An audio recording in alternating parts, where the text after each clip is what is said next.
Assalamualaikum warahmatullahi wabarakatuh. Puji syukur kita panjatkan kehadirat Allah Subhanahu wa Ta'ala. Salawat serta salam kita haturkan kepada Rasulullah Muhammad Sallallahu Alaihi Wasallam.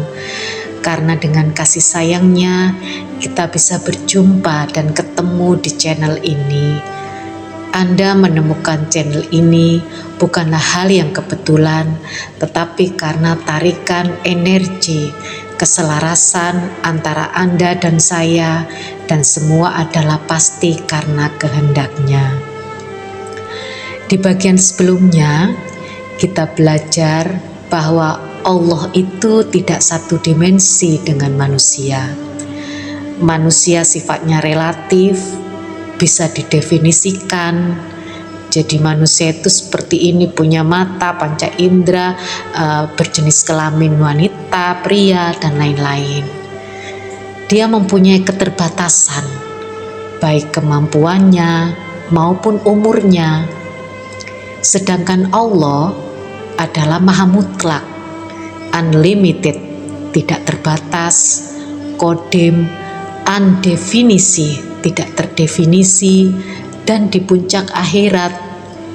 Makanya banyak kalimat dalam Quran maupun kitab-kitab yang lain yang ditafsirkan bahwa kita ketemu Allah di akhirat.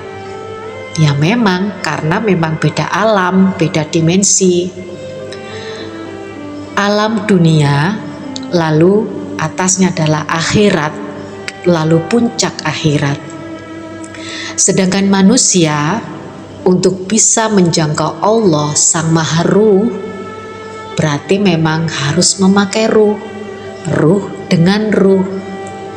Itulah mengapa di bagian sebelumnya saya pernah mengatakan bahwa ruh itu sangat penting. Nah, ruh dengan ruh bukan berarti kita bertemunya nanti setelah kita mati, setelah ajal atau kontrak dengan jasad ini selesai. Nanti itu adalah dimensi yang selanjutnya dan bukan melewati waktunya atau waktu selanjutnya. Asal bisa melewati dimensinya, saat ini juga kita bisa tersambung atau mengenal Allah dan membuktikan akhirat dan seluruh alam-alam yang dijanjikan Allah yang diterangkan dalam Quran. Saat ini kebanyakan kita tidak benar-benar mencari sejatinya diri yang disebut manusia kafah, yaitu jasmani dan ruhani. Sebagaimana Quran surat Al-Baqarah ayat 208, hai orang-orang yang beriman, masuklah kamu ke dalam Islam keseluruhan, kafah, dan janganlah kamu turut langkah-langkah setan, sesungguhnya setan itu musuh yang nyata bagimu. Tetapi kenyataannya, saat ini kita hanya tahu sebatas dimensi jasmani saja. Padahal jika seseorang memasuki gerbang kerohanian, pasti akan mengerti bahwa surga, neraka, dan Allah Tuhan itu bisa dijangkau oleh ruhaninya, asal beserta metodologi. Sekarang ruhani saja tidak tahu apanya yang dipakai sebagai nalar mau membuktikan ke sana. Maka ruhani manusia itu selama ini, makanya kenapa ruh kita itu tertidur, ya, terhijab, panca indera kita yang main. Maka untuk membangunkan, menghidupkan ruhaninya, maka manusia itu mesti lewat, manusianya dimatikan dan dihidupkan.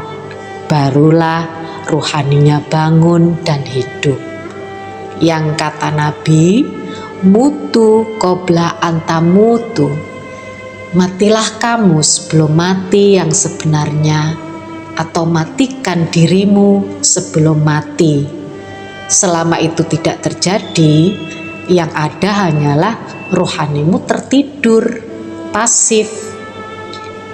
Bahkan parahnya, rasa, perasaan, batin dibilang rohani.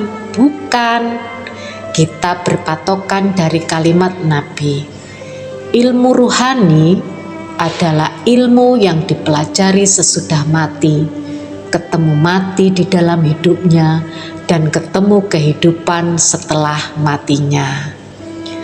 Makanya jangan heran kalau selama ini Anda tidak ketemu dan tidak membuktikan bahasa tentang Mi'raj, ketemu surga atau neraka, ketemu Tuhan. Mungkin nunggu nanti setelah mati yang sebenarnya ya. Lah nabinya demikian, masa Anda tidak bisa? Nabi mengajarkan supaya umatnya mengikutinya. Kalau dibilang kan Nabi itu manusia khusus spesial.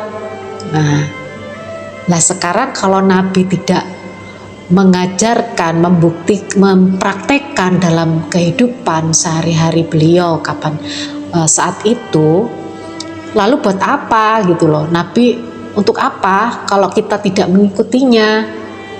Nah, dunia, alam kubur, neraka, surga, semua itu adalah saat ini juga, hanya saja dimensinya yang berbeda. Anda tidak ketemu Tuhan di dunia, artinya juga tidak akan ketemu di akhirat. Anda tidak ketemu surga di dunia, maka tidak akan ketemu surga di akhirat. Wih, ngeri. Anda akan selalu terjebak dengan teori-teori yang salah dan pemahaman yang salah, juga kehidupan yang melingkar terus-menerus tidak ada selesainya. Nabi Muhammad sampaikan, Islam itu amaliyah, artinya bisa dibuktikan. Jadi bukan halusinasi atau hayalan atau mimpi. Kita bisa bertemu dan mengenal Allah Tuhan saat ini. Untuk itu, kita harus belajar teknik atau cara atau metodologi untuk tersambung dengan Allah, atau bahasa Arabnya adalah thoriqoh atau tarekat. Nah, baru sadar kan? Selama ini kita hanya mendengar thoriqoh. Apa sih thoriqoh itu? Tarekat atau tirakat. Saya harap sampai sini kita paham bahwa sampai atau tidaknya munajat manusia mesti ketahuan di dunia. Tuhan, Allah dan surganya harus dibuktikan di dunia ini dan bukan menunggu nanti, apalagi menghayal surga kira-kira atau hayalan atau halusinasi. Nah, di mana-mana kebiasaan penjelasan tentang jalan ketuhanan mengira akhirat itu nanti adanya adalah keliru. Padahal Nabi sudah membuktikan akhirat itu di 1500 tahun yang lalu, termasuk surga dan nerakanya. Kita belajar pelan-pelan. Saya di sini tidak menggurui atau lebih pintar dari Anda atau menakut-nakuti. Kita saling memberi pengetahuan supaya kita sadar, tercerahkan, awakening. Sampai bertemu di part selanjutnya. Ilahi anta maksudi waridoka matlubi. Assalamualaikum warahmatullahi wabarakatuh.